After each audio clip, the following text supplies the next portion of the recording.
ഓസ്ട്രേലിയക്കെതിരെ നടക്കുന്ന ഏകദിന പരമ്പരയിലെ മൂന്നാമത്തെയും അവസാനത്തെയും മത്സരം കളിക്കാൻ ഇന്ത്യൻ ടീം നാളെ ഇറങ്ങുകയാണ്. ഓസ്ട്രേലിയയിലെ പ്രധാന വേദികളിൽ ഒന്നായ സിഡ്നിയിലാണ് ഈ ഒരു മത്സരം നടക്കുന്നത്.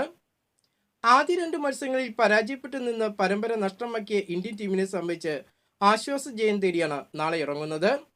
നാണക്കേട് ഒഴിവാക്കാൻ ഇന്ത്യൻ ടീമിന് നാളത്തെ മത്സരത്തിൽ വിജയിച്ചേ മതിയാകൂ. അതിനാൽ വലിയ സമ്മർദ്ദത്തോടു കൂടി തന്നെയായിരിക്കും ശുഭ്മാൻ ഗില്ലും സംഘവും നാളെ ഓസീസിനെ നേടാൻ ഇറങ്ങുന്നത്. ആദ്യ രണ്ട് മത്സരങ്ങളിൽ 0-ന് പുറത്തായ ഇന്ത്യൻ സൂപ്പർ താരമായ വിരാട് കോഹ്ലിയെ സംബന്ധിച്ച് നാളത്തെ മത്സരം നിർണായകമാണ്. അതേസമയം രോഹിത് ശർമ്മയ്ക്ക് വലിയ വെല്ലുവിളികൾ ഒന്നും ഉണ്ടാവില്ല.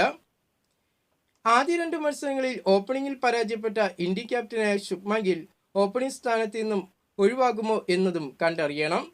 അങ്ങനെയായാൽ ഇന്ത്യൻ യുവ ഓപ്പണറായ യശസ്വി ജയ്സ്വാളിനെ ഓപ്പണറായിട്ട് ഇന്ത്യ പരിഗണിക്കാൻ സാധ്യതയുണ്ട്. ഇന്ത്യൻ ടീമിൽ മാറ്റങ്ങൾ ഉണ്ടാകുമോ എന്ന് തന്നെയാണ് ആരാധകരെല്ലാം ഉറ്റുനോക്കുന്നത്. ഇന്ത്യൻ സ്പിന്നറായ കുൽദീപ് യാദവിനെ നാളത്തെ പ്ലെയിൻ 11-ൽ ഉൾപ്പെടുത്തുമോ എന്നതും കണ്ടറിയണം. ഓസ്ട്രേലിയയാകട്ടെ കഴിഞ്ഞ മത്സരത്തിൽ ആഡം സാംബിയെ ഇറക്കി ഇന്ത്യയുടെ വിക്കറ്റുകൾ കൊയ്തെടുത്തപ്പോൾ ഇന്ത്യയാകട്ടെ കുൽദീപ് യാദവിനെ വാട്ടർ ബോയ് ആയിട്ടാണ് ഉപയോഗിച്ചിരുന്നത്. ആദ്യ രണ്ട് മത്സരങ്ങളിൽ ആദ്യം ബാറ്റ് ചെയ്ത ഇന്ത്യക്ക് ബാറ്റിങ്ങിൽ മികച്ച പ്രകടനം നടത്താൻ കഴിഞ്ഞിരുന്നില്ല.